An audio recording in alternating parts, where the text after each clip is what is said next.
times when you have an investigation or an allegation of complex fraud, your investigation team skills will depend on that allegation. So if your allegation is to accounting, you'll definitely want to get someone on your team that has accounting. You also definitely want to get someone on your team who will speak the native language of the allegation or the country where you're going to have to interview people. Doing interviews in foreign languages, you definitely want to have someone in the room, and if possible on the investigative team, to help review documents, to help interview. And a lot of times when you build your team, you look for that. If you can get someone local who knows the organization at that country level, that's a good thing to have on your team as well.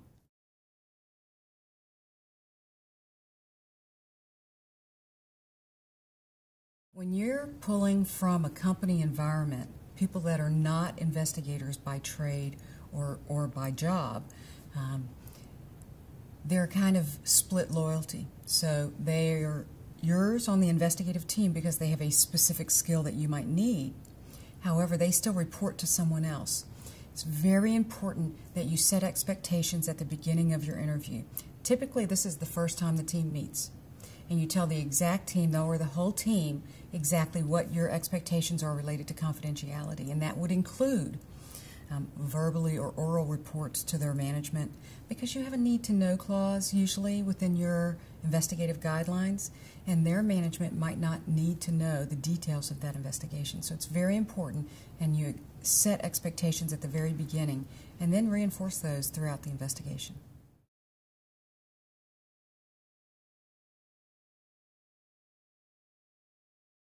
A lot of times you'll get personality conflicts.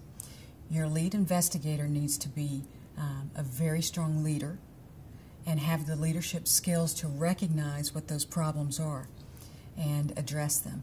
The personality conflict problems arise, those are pretty easy to address. You do that singularly with the person or the people who are having that problem, not in a group typically. Another problem that usually arises is lack of skills. You brought someone on the team for a specific skill or a specific value add that you need, and you discover they don't have it. Typically, they're not going to develop it on that particular investigation. So you'll need to assess that and address that as a leader. Sometimes it can mean removing someone from your team.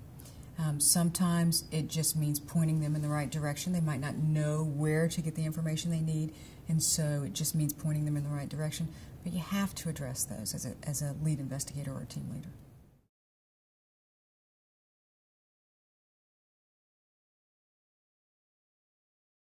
Probably the biggest characteristic or the best characteristics of an effective team would be communication, good communication skills.